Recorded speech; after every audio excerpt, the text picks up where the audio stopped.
कि ये लोग परमेश्वर के सच्चे सेवक नहीं हैं, बल्कि ढोंगी हैं जो भोले भाले लोगों को लूटते हैं, खासकर मध्य प्रदेश के ग्रामीण और अनपढ़ लोगों को। यहाँ मुख्य बिंदु दिए गए हैं।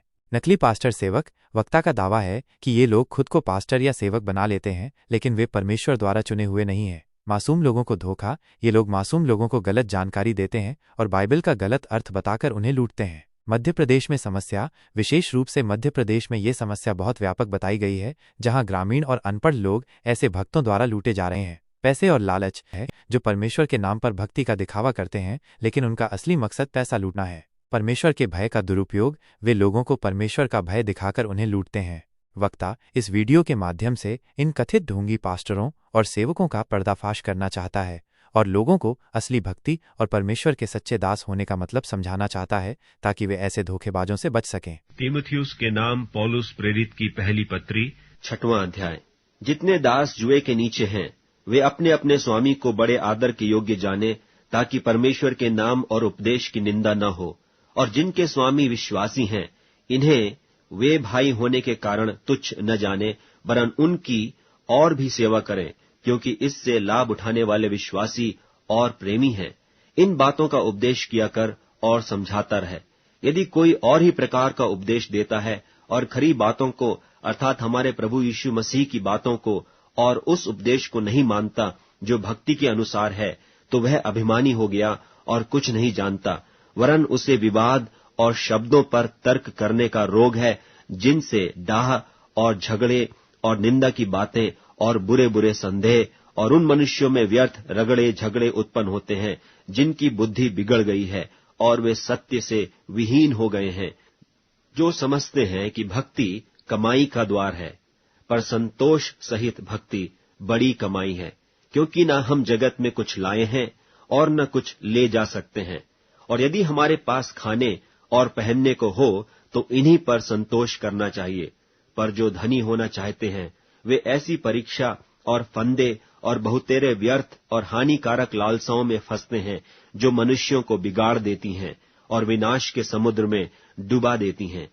क्योंकि रुपये का लोभ सब प्रकार की बुराइयों की जड़ है, जिसे प्राप्त करने का प्रयत्न करते हुए कितनों ने विश्वास से भटककर अपने आप को नाना प्रकार के दुखों से छलनी बना लिया है। पर हे परमेश्वर के जन, तू इन बातों से भाग और धर्म, भक्ति, विश्वास, प्रेम, धीरज और नम्रता का पीछा कर।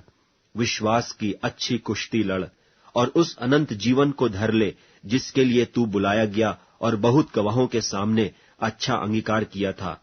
मैं तुझे परमेश्वर को, जो सबको जीवित रखता है, और मसीह यीशु को गवाह करके, जिसने पुन्तियुस पिलातुस के सामने अच्छा अंगीकार किया, यह आज्ञा देता हूं कि तू हमारे प्रभु यीशु मसीह के प्रकट होने तक इस आज्ञा को निष्कलंक और निर्दोष रख, जिसे वह ठीक समयों में दिखाएगा, जो परम धन्य और अद्वैत अधिपति और राजाओं का राजा और प्रभुओं का प्रभु है। और अमरता केवल उसी की है, और वह अगम्य ज्योति में रहता है, और न उसे किसी मनुष्य ने देखा और न कभी देख सकता है। उसकी प्रतिष्ठा और राज्य युगानुयुग रहेगा। आमीन। इस संसार के धनवानों को आज्ञा दे कि वे अभिमानी न हों और चंचल धन पर आशा न रखें, परंतु परमेश्वर पर, जो हमारे सुख के लिए सब कुछ बहुतायत से देता है, और भलाई करें और भले कामों में धनी बने और उदार और सहायता देने में तत्पर हों, और आगे के लिए एक अच्छी नेव डाल रखें कि सत्य जीवन को वश में कर लें।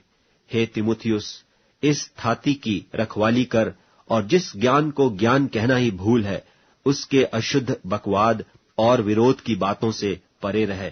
कितने इस ज्ञान का अंगीकार करके विश्वास से भटक गए हैं। तुम पर अनुग्रह होता रहे। वीडियो और वचन के माध्यम से लोगों को परमेश्वर के नाम पर किसी भी तरह के चढ़ावे, लालच या धोखे से सावधान रहने की सलाह दे रहे हैं। आपका मुख्य संदेश यह है कि परमेश्वर का कार्य सिर्फ लोगों का भला करना है और वह बदले में कुछ नहीं मांगता। यहाँ कुछ मुख्य बातें हैं जो उभर कर आती हैं। निस्वार्थ सेवा। परमेश्वर की ओर से जो भी होगा वो केवल लोगों के भले के लिए होगा, बिना किसी चढ़ावे या मांग के। आत्मनिर्भरता और संतोष। सिर्फ खाने और पहनने को हो तो तुम इसी पर निर्भर रहो का अर्थ है कि हमें भौतिक चीजों के लिए अत्यधिक लालच नहीं करना चाहिए और जो हमारे पास है उसी में संतुष्ट रहना चाहिए। वचन पर विश्वास और इस बात पर है कि विश्वास केवल वचन पर किया जाना चाहिए, न कि किसी व्यक्ति पर जो परमेश्वर के नाम पर आता है और आपसे कुछ चाहता है। धोखे से बचाव। लोगों को सतर्क रहने और ऐसे व्यक्तियों से दूरी बनाने के लिए कहा जा रहा है जो परमेश्वर के नाम का सहारा लेकर कमाई करते हैं या लोगों को ठगते हैं। सही मार्गदर्शन का सम्मान। यदि कोई व्यक्ति आपको सही वचन की जानकारी देता है तो उसका आदर करें, लेकिन किसी को भी परमेश्वर के नाम पर शोषण करने की अनुमति न दें। यह संदेश वास्तव में धार्मिक विश्वास में शुद्धता और ईमानदारी को बढ़ावा देता है और लोगों को धोखेबाजों से बचाता है। जय मसीह की।